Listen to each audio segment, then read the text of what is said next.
Hello बच्चों, कैसे हैं आप लोग। आई होप कि आप लोग अच्छे होंगे और आप सबकी पढ़ाई भी अच्छी चल रही होगी।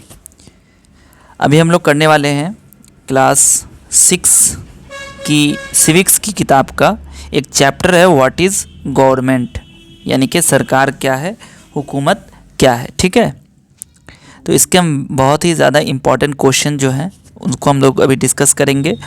और अगर आप क्लास 6 में नहीं भी हैं तो भी आप इस वीडियो को पूरी देखिए, क्योंकि ये बहुत ही ज़्यादा इम्पॉर्टेंट है, जो आपसे कोई भी पूछ सकता है, या फिर आप अगर कोई कॉम्पिटिटिव एग्ज़ाम की तैयारी करते हैं तो उसमें भी ये आपके लिए बहुत ज़्यादा यूज़फुल होगा। ठीक है, देखिए पहला क्वेश्चन इसमें ये है कि semi presidential form of government की मिसाल दें। ठीक है, तो यहाँ पर इसका जवाब है रशिया, फ्रांस और श्रीलंका। ठीक है, इसके बाद दूसरा क्वेश्चन है डेमोक्रेटिक गवर्नमेंट क्या है। तो इसका जवाब है government by the people, of the people and for the people, यानी कि लोगों के ज़रिया, लोगों की और लोगों के लिए। ठीक है, तो ये दूसरा सवाल हो गया। इसके बाद तीसरा सवाल है प्रेसिडेंट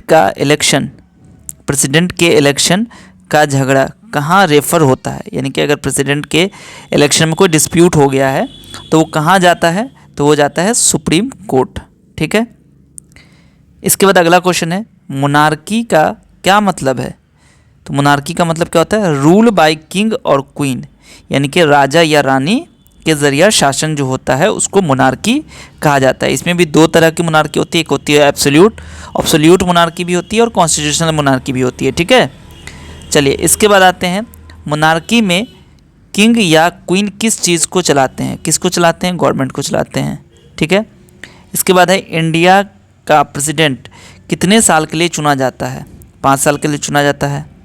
इसके बाद है गांधी जी की यंग इंडिया के मुताबिक वोट का हक किसको मिलना चाहिए। तो इंडिया के तमाम एडल्ट को वोट का हक मिलना चाहिए। ठीक है, 8वां सवाल है वो गवर्नमेंट का कौन सा ऑर्गन है जो मुल्क के कानून की हिफाजत करता है। तो इसका जवाब क्या हो जाएगा, जुडिशरी। ठीक है, न्यायपालिका। इसके बाद आते हैं अगला सवाल है सफरेज का क्या मतलब है। इसका जवाब है राइट टू वोट। इसके बाद है भारत का सबसे बड़ा कोर्ट कौन सा है, सुप्रीम कोर्ट ऑफ इंडिया। इसके बाद है इंडिया किस तरह की गवर्नमेंट कहलाता है, तो यहाँ पर फेडरल या यूनियन भी लिख सकते हैं। इसके बाद अगला क्वेश्चन है रिपब्लिक ऑफ इंडिया का क्या मतलब है।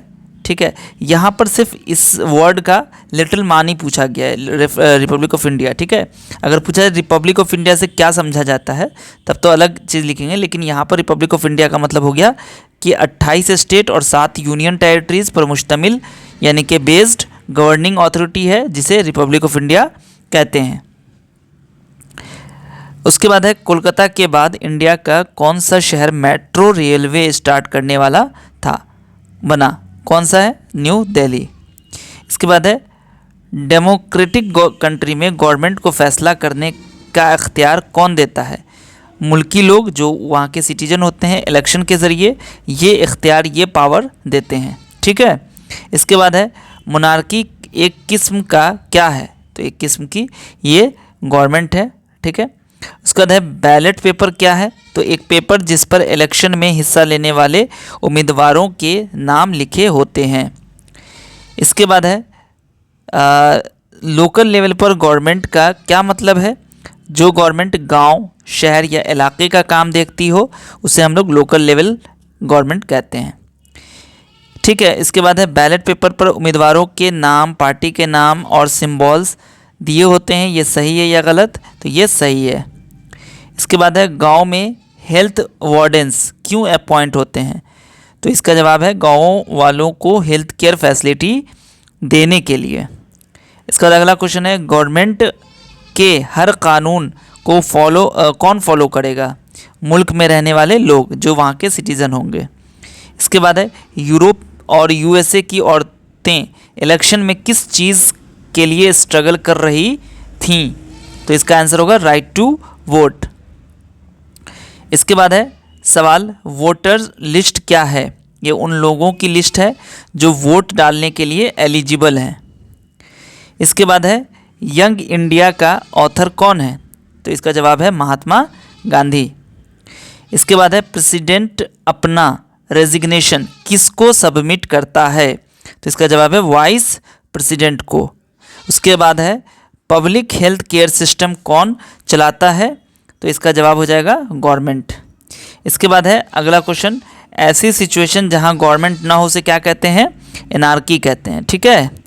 इसके बाद है अनार्की का एग्जाम्पल कहाँ है? तो ये हो जाएगा, ये देखो अफ़गानिस्तान में तो गवर्नमेंट बन गई है, लेकिन आप इस तरह का और भी नेट पर सर्च करके आप देख सकते हैं।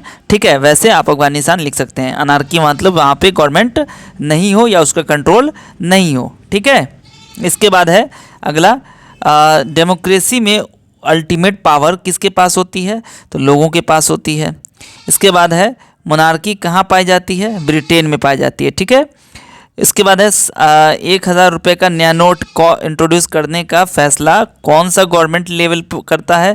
तो ये हो जाएगा सेंट्रल गवर्नमेंट ऑफ इंडिया। ठीक है। इसके बाद है गवर्नमेंट का मेन फंक्शन क्या है? लॉ और ऑर्डर को मेंटेन करना। इसके बाद है भारत में अभी कितने हाई कोर्ट हैं? 21 हाई कोर्ट हैं। इंडियन गवर्नमेंट की 3 ब्रांचेस कौन सी हैं? लेजिस्लेचर, एग्जीक्यूटिव और जुडिशरी। तो ये आपके 33 क्वेश्चन मैंने अभी आपको बताए हैं, बहुत ही इंपॉर्टेंट है। और इसके बाद जो चैप्टर होगा उसका भी मैं इसी तरीके से क्वेश्चन आंसर करके मैं आपको पूरा चैप्टर समझाऊंगा। ठीक है। तो आपको अगर ये वीडियो अच्छी लगी है तो इसे लाइक कर दीजिएगा, अपने दोस्तों के साथ शेयर कर दीजिएगा। ठीक है। मिलता हूँ फिर आपसे अगली वीडियो में, तब तक आप सब अपना ध्यान रखिए। वीडियो देखने के लिए आपसे बच्चों का बहुत बहुत शुक्रिया।